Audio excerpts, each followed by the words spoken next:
Hello everyone, welcome to Sources classes. So in this video again we'll be continuing our discussion with respect to the GI section of the paper. GI or basically generative intelligence section of the paper. This year we have seen the pattern remain to be more or less of the similar sort that we already seen in the previous year's paper. Okay, so that will simply mean that no new kind of question been asked or no out of the box question were been asked in this year's paper. But one things to be noted or kept in mind is that this year the questions that are being asked are more or less of a little complex sort. Okay, that is the question were a little bit more complicated if we compare the same with respect to the other year's paper.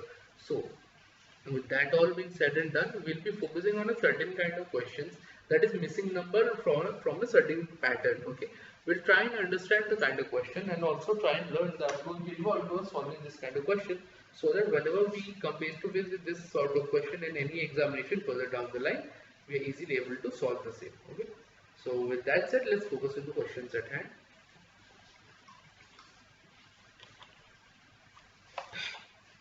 Select the missing number from the given responses. Okay, so let's start off with number 12.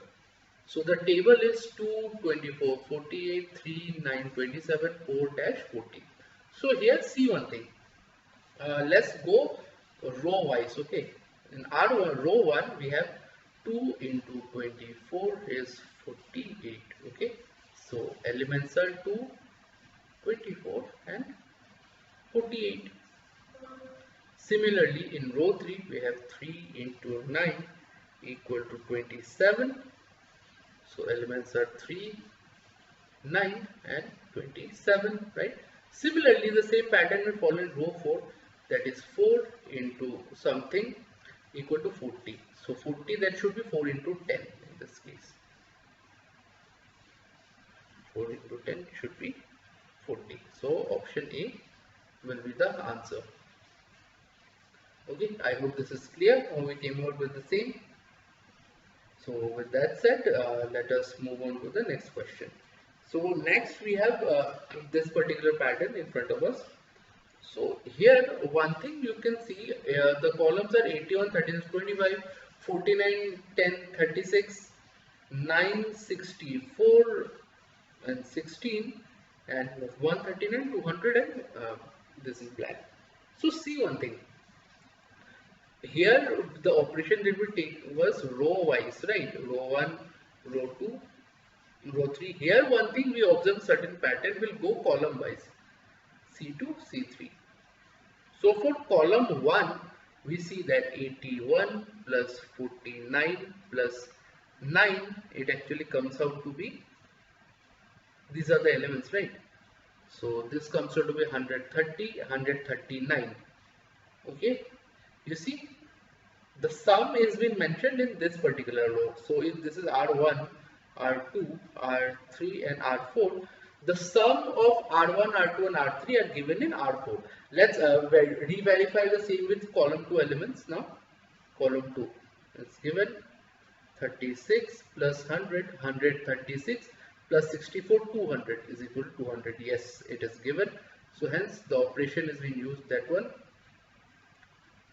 R1 plus R2 plus R3 equal to R4. So therefore, if we go with column 3's element, what we have 25 plus 36, that would give us 61. 61 plus 16, that is 77. So our answer will be 77. Option B. That will be our answer. So I hope this is clear to you. So with that said, in case you have any difficulty, go through the video. This was a fairly simple question, so I don't think you will have any difficulty. So now having said that, in case you want a detailed solution of the paper itself, kindly go and visit our website for the same. So what you can do is basically you can get in touch with us for that. Go through the description section of the video, where you will find a bunch of content details like our website URL, our email address, our numbers on which you can call, text or WhatsApp us. Feel free to connect with us. So we'll be more than happy to provide you with the detailed solution of the paper also. Also, you can actually, in case you have any kind of doubt with respect to your exam preparation or any guidance related doubt you have for any competitive exam preparation or subject wise doubt, we'll be happy to help you with the same as well. So in case you like the video, make sure like, share, subscribe to the channel so that we can keep coming up with relevant content such as this further down the line. With that said, I'm signing out. Thank you so much.